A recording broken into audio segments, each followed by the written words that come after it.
Voltamos com o Alerj Debate falando sobre as eleições diretas na OAB. Bom, qual seria o processo, se fosse aprovado, qual seria o processo que teria que passar para aprovar essas eleições diretas na OAB? O projeto ele está tramitando na Comissão de Constituição e Justiça da Câmara.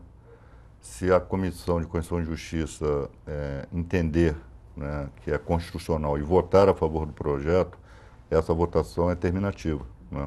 Ela não vai a plenário, ela vai direto para o Senado, se não houver recurso lá na própria comissão. Então, ele está tramitando, enfim, são todos aqueles percalços que um projeto de lei passa, né, na Casa Legislativa, né?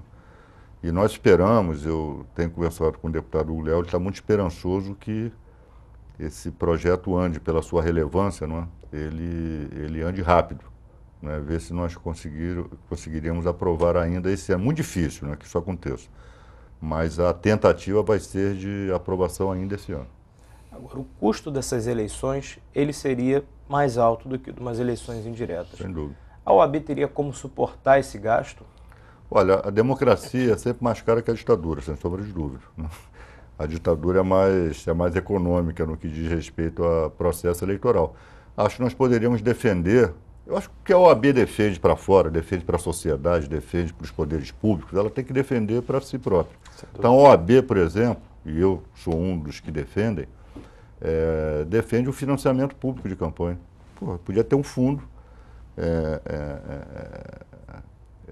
tirado das anuidades que os advogados pagam em todo o Brasil, um fundo para financiar a organização das eleições. E normas rígidas para impedir o abuso do poder econômico. Como qualquer processo eleitoral, isso é democracia. A democracia é barulhenta, a democracia... Claro, é uma festa. É assim que nós temos que tratar. Né?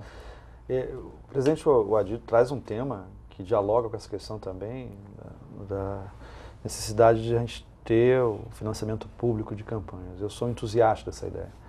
E eu costumo dizer que o financiamento privado de campanha, seja onde for, ele é pai e mãe da corrupção política, da corrupção eleitoral. E não é diferente, por exemplo, em Brasília. E me incomoda muito hoje a gente ver um processo eleitoral, estou falando um processo eleitoral brasileiro, mas onde se discute primeiro nomes e depois as ideias. Esse é o problema hoje maior do Brasil. Se discute os salvadores da pátria, quando se discute qual o projeto de nação, qual agora é o projeto de nação pós a era Lula, qual é o projeto de nação que a gente precisa debater e discutir no que diz respeito ao Brasil do século XXI, enfim, com relação à matriz energética, com relação à questão do meio ambiente, desenvolvimento sustentável, a crise internacional. Esse tem que ser o debate. Isso só vai acontecer quando você tirar o peso dos nomes e colocar nas ideias, né? Então, acho que o processo de financiamento público de campanha, ele acompanha toda uma mudança estrutural das eleições. E vale também, evidentemente, para a OAB, porque a eleição da OAB, como eu disse aqui, eu não sou advogado, mas eu sou um que torce e envereda todos os esforços que estão ao meu alcance para que se democratize esse processo da OAB Nacional. Isso é importante para a democracia. A OAB é uma das grandes parceiras da construção democrática brasileira. Falando agora um pouco sobre a Comissão da Verdade, que foi uma causa que, enfim, a OAB apoiou muito o fim da ditadura, né, naquela época, e acho que agora apoia a Comissão da Verdade, né? Qual é a visão da OAB do Rio de Janeiro sobre essa questão, principalmente com essas recentes entrevistas de alguns setores do Exército brasileiro? Isso está nos mostrando, né, que o passado ditatorial brasileiro ele ainda tem resquícios muito fortes no presente, né? É um passado que ainda não foi superado.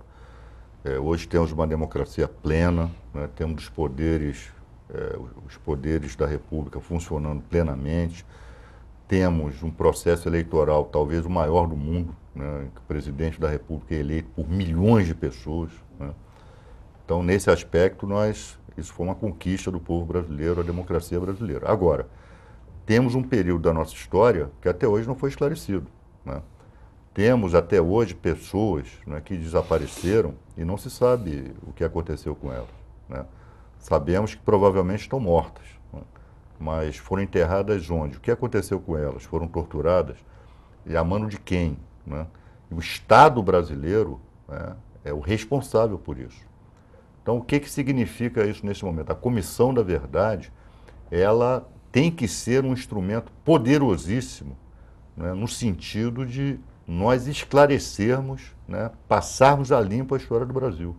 Né? Isso é importante, tanto para quem viveu aqueles tempos, e para não esquecer, quanto, sobretudo, para as novas gerações, né, que tem que saber que um dia, né, o Brasil viveu sob uma ditadura, que pessoas foram mortas, desapareceram, foram torturadas por força de suas convicções políticas, por força das suas ideias, né, de quererem melhores dias para o seu país. Né? Então, a presidente Dilma tem uma responsabilidade muito grande. Eu acho que já está atrasada a nomeação dessa comissão, e a presidente, que é uma mulher enérgica, que é uma mulher forte, e que é uma mulher que sofreu, que padeceu, né, em câmaras de tortura, ela não pode, tem certeza que não vai se deixar intimidar por esses saudosos, né, da ditadura, né, sobretudo esses agentes militares, e que eu muitas vezes tenho dificuldade em compreender por que, né, as atuais gerações dos militares resistem, né, em passar a limpo a ditadura militar. Eles não têm nada a ver com o que aconteceu naquela época, não são torturadores, enfim, não conspurcaram a farda, não é, naquela época. Mas, no entanto, são renitentes, né, se posicionam contra, não incentivam a que o povo brasileiro venha a ter orgulho das suas Forças Armadas. Isso é uma mancha nas Forças Armadas brasileiras. Sem dúvida. Né? A tortura, o desaparecimento forçado. Né? Então, eu atribuo isso para poder compreender, né, ainda a formação dos nossos militares, que é uma formação ainda da Guerra Fria, né?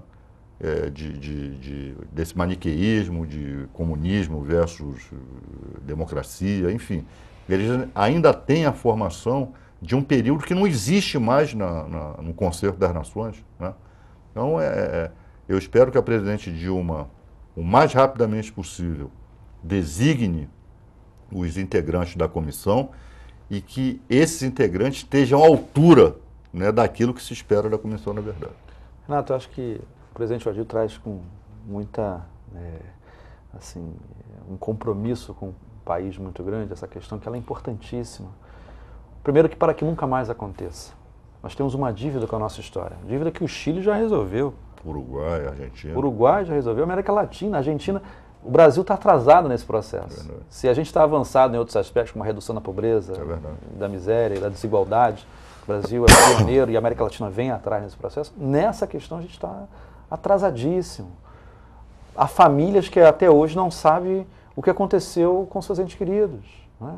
Não tiveram questões direito de emblemáticas, não tiveram direito de enterrá-los. Rubens Paiva, o que foi feito? O Brasil quer saber o que foi feito do parlamentar, do militante político, a quem todos nós da esquerda aqui do Rio de Janeiro, do Brasil, temos referência, que foi Rubens Paiva. O que foi feito com Rubens Paiva? Um lutador, um homem que queria uma sociedade justa, fraterna, igualitária, e morreu, e desapareceu. Morreu porque a gente, evidentemente, legalmente falando, desconfiamos, porque não tem nada. Sabe, é um compromisso com o país que a gente quer.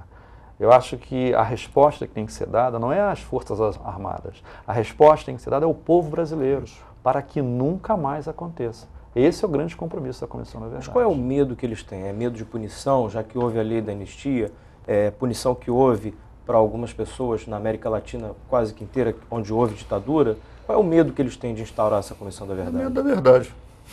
Medo da verdade. Medo de que o povo brasileiro saiba, né, o que o Estado, e que não foram só as Forças Armadas, né,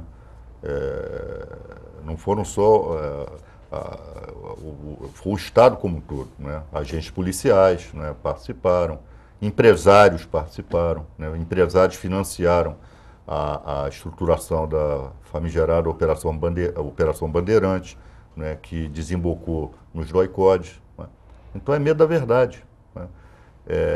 E acho, e também um temor por punição, porque essa questão jurídica ainda não foi resolvida mesmo com o julgamento lá no Supremo Tribunal Federal. Primeiro, eu vou dar um exemplo.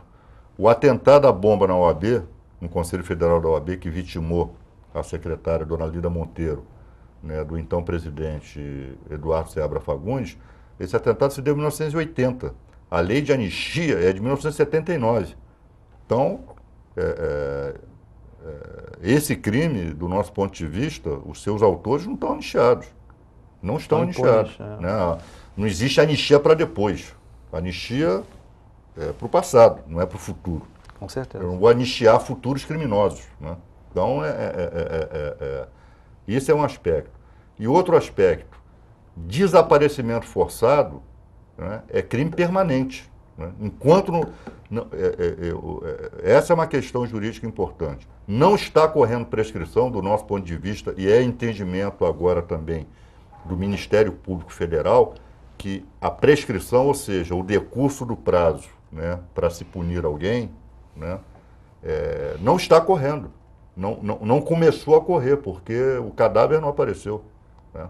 Então, existem uma série de questões, né, que podem estar tirando o sono, né, desses cidadãos, né, que um dia mataram, torturaram e desapareceram com pessoas aqui no Brasil. E utilizam de subterfúgios para disfarçar a verdade que é essa. Nós temos uma dívida com a nossa história. O Brasil ainda tem uma dívida com a sua história. E a gente espera que a Comissão da Verdade seja também de verdade. Exatamente. Esse é o ponto central. Uma comissão que realmente apure, que levante e que abra esse livro e que não se intimide. Fechado, que não se intimide desse tipo de ameaça que violenta a democracia. Bom, quero agradecer muito a presença dos dois aqui no nosso estúdio, porque infelizmente nosso tempo já está esgotado. O Alerj Debate fica por aqui. Se você quiser rever este programa, pode acessar www.tvalerj.tv. TV Alerj, o canal do povo fluminense. Até a próxima.